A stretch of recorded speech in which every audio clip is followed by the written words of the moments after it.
मेरी जो आज की पोइट्री है उसका शीर्षक है ज़िंदगी के लम्हों से। अगर आप सबको मेरी फीलिंग्स और मेरी शब्द आप तक पहुँचे तो आप उसे अपनी तालियों से मेरे तक पहुँचाना। उससे मुझे पता चल पाएगा कि मैं कब कितना आप तक पहुँच पाई हूँ। तो शुरू करते हैं। ये ज़िंदगी के लम्हों में मुझे ज़िंदगी की तलाश है। ये ज़िंदगी के लम्हों में मुझे ज़िंदगी की तलाश है, जहाँ खुल के मुस्कुरा लूँ ऐसे पलों की मुझे आस है।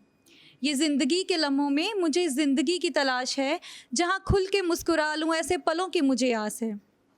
न बेड़ियाँ हो पाँव में, न बेड़ियाँ हो पाँव में, न बंदिशों का लिबास हो। न बेड़ियाँ हो पाँव में, न बंदिशों का लिबास हो। एक लड़की होने का यहाँ न करवाया जाता है एहसास हो। न बेड़ियाँ हो पाँव में, न बंदिशों का लिबास हो। एक लड़की होने का यहाँ न करवाया जाता है एहसास हो। ज़िंदगी के लम्हों में मुझे ज़िंदगी की तलाश है, जहाँ खुल के मुस्कुरा लूँ ऐसे पलों की मुझे आस है। उठे हर कदम की पैर दबा दी जाती है। लड़की हूँ बस इसलिए आवाज़ दबा दी जाती है। उठे हर कदम की पैर दबा दी जाती है। लड़की हूँ बस इसलिए आवाज़ दबा दी जाती है। मेरा भी जीने का हक है ना, मेरा भी जीने का हक है ना, मेरा भी जीने का हक है ना। बस सुनते ही बलि चढ़ा दी जाती है। ज़िंदगी के लम्हों में मुझे ज़िंदगी की तलाश है, जहाँ खुल के मुस्कुरा लूँ ऐसे पलों की मुझे आस है। कितनी दफ़ा सुना है कि बेटी बाबुल के सर का ताज है होती। कितनी दफ़ा सुना है कि बेटी बाबुल के सर का ताज है होती। तो फिर क्यों पिंजरे में सजा दी जाती है? क्यों पिंजरे में सजा दी जाती है? क्यों घूंघट में छुपा ली जाती है? क्यों पिंजरे में सजा दी जाती है, घूंघट में छुपा ली जाती है? क्यों ताज को दाज की ज़रूरत पड़ती है? और क्यों किसी की हवस का शिकार बनती है? क्यों पैदा होने से पहले ही मार दी जाती है? क्यों पैदा होने से पहले ही मार दी जाती है? ये ज़िंदगी के लम्हों में मुझे ज़िंदगी की तलाश है, जहाँ खुल के मुस्कुरा लूँ ऐसे पलों की मुझे आस है। अब क्या होता है ना कि लड़कियां ज़्यादा कनेक्ट कर पाएंगी मे बी लड़कों से, फील कर पाएंगे लड़के, बट आई थिंक कनेक्ट कम कर पाएंगे।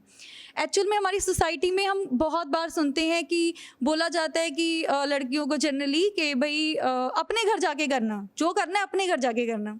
सही बोल रही हूँ? थोड़ा ऊँची बोलो। तो मेरा सवाल है, भाई कौन सा अपना घर? लड़कों का अपना ही होता है, फिक्स है, लेकिन लड़कियों को कौन सा अपना घर? जो घर में हम पैदा होते हैं अगर वो अपना नहीं है तो फिर कौन सा अपना घर? मतलब मुझे ये समझ में तो कभी नहीं आया। तो उसी पे लिखा है, अपने घर में पराई और दूसरों के घर में बेगानी बताई जाती है। अपने घर में पराई और दूसरों के घर में बेगानी बताई जाती है।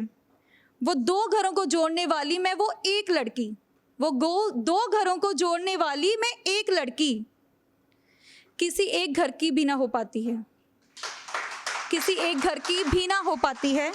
ये ज़िंदगी के लम्हों में मुझे ज़िंदगी की तलाश है, जहाँ खुल के मुस्कुरा लूँ ऐसे पलों की मुझे आस है। उंगली अगर उठाए कोई, अभी जो टाइम है वो चेंज हो रहा है, तो जो लड़कियां हैं अब वैसी नहीं रही हैं जो पहले, तो ऑब्वियसली सिस्टम चेंज हो गया है। तो अब क्या होता है कि उंगली अगर उठाए कोई जब वजूद पर, उंगली अगर उठाए कोई जब वजूद पर, ऐसा आए वो क्रोध हो, ऐसा आए वो क्रोध हो, तांडव है करवा जाए वो ऐसा वो क्रोध हो। लक्ष्मी बाई सा तीव्र हो, लक्ष्मी बाई सा तीव्र और चंडी सा शेष हो, लक्ष्मी बाई सा तीव्र और चंडी सा शेष हो। हर शख्स को बता दूँ ये मैं एक लड़की नहीं, मैं सिर्फ एक लड़की नहीं, इस पूरी सृष्टि का रचना लेख हूँ, इस पूरी सृष्टि का रचना लेख हूँ। ये ज़िंदगी के लम्हों में मुझे ज़िंदगी की तलाश है, जहाँ खुल के मुस्कुरा सकूँ ऐसे पलों की मुझे आस है। अब इसी के साथ एक छोटी सी लाइन जो मैंने अभी जो मैम गए हैं तो बैठे बैठे ध्यान में आई। मिट्टी को मिट्टी और खाक को खाक समझ लिया, मिट्टी को मिट्टी और खाक को खाक समझ लिया, मिट्टी को मिट्टी और खाक को खाक समझ लिया।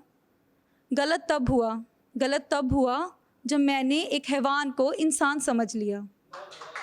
गलत तब हुआ जब एक हैवान को मैंने इंसान समझ लिया और मिट्टी को मिट्टी और खाक को खाक समझ लिया। शुक्रिया।